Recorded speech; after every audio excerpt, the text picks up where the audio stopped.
I think the overall response was good. I feel very confident in our project.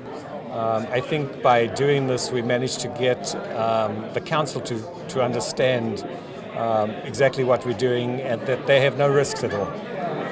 So I'm very comfortable with it.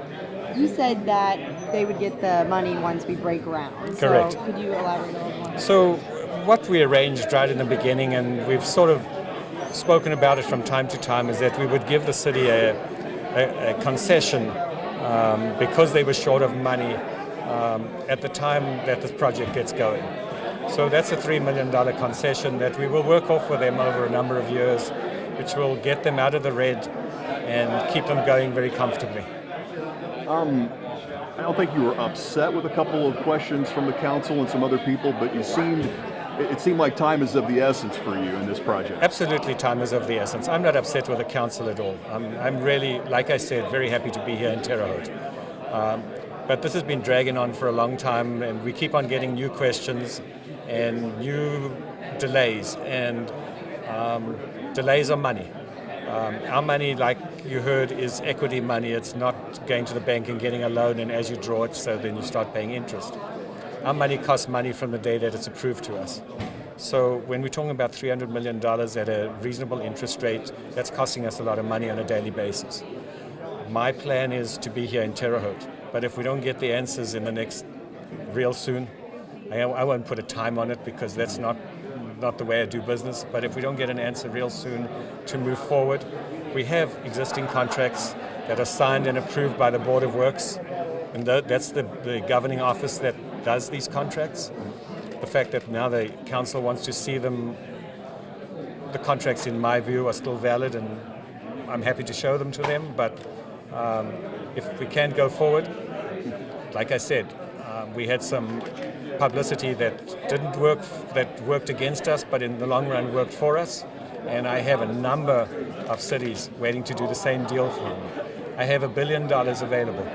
Right now we're using $300 million on this project and $250 million on another project.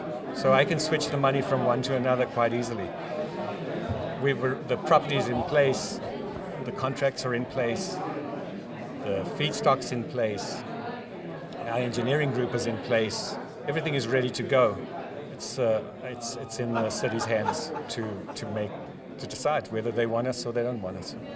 The original contracts called for 100 gallons or 100 tons of sewage a day. 150. 150 a day. Yeah. And then 200 green waste. Correct.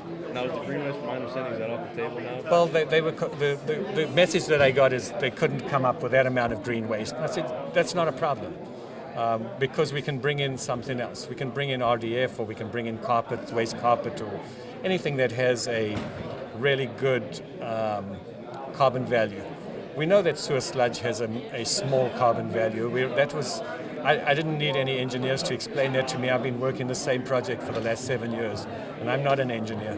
So, yes, the reason we came to Terre Haute is because we knew they wanted to get rid of their sludge, as does every other city across the nation. Okay, they're not the only ones. And I don't know if you saw, there's a lot of people here. This is a rare occurrence where this room is filled, especially at 4 o'clock, on a Thursday. Right. The biggest thing here, there's going to be job creation. Just talk about that and just the positive economic impact for the city of Terre Haute. Sure. Well, like I said in the presentation, okay, we've asked our contractors, and we have it out to bid right now.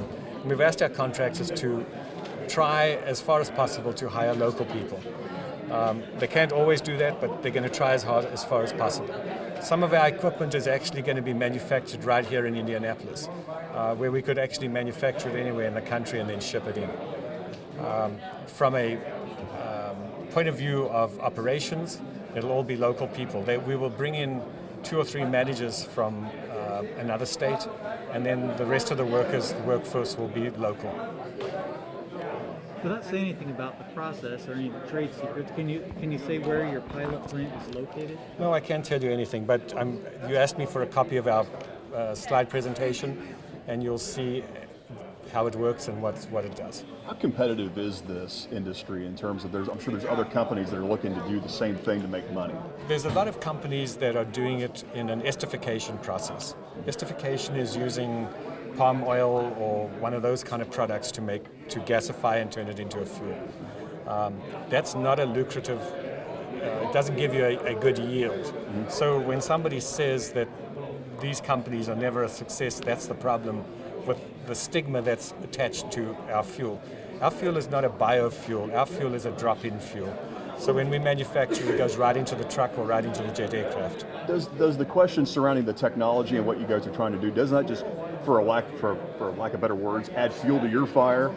Maybe to prove people wrong, or just show that? No, you know, because we've done it for so long and we have all the right engineers working for us, we're 100% confident. And like I also said, no partner, whether that's a loan or a bank or an equity, would put up $300 million if they weren't comfortable.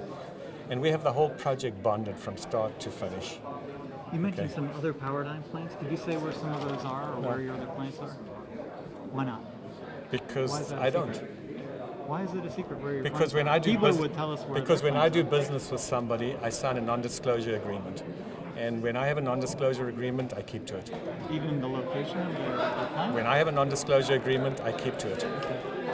Okay? I don't suppose you'll, well, can you tell us who the pension fund is that's No, invested? I have a non-disclosure agreement with him.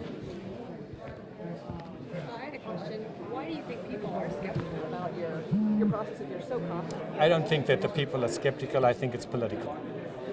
Quite honestly, I've done developments across the nation. And when it's not political, it's either yay or nay. Okay? This is political. Straightforward political.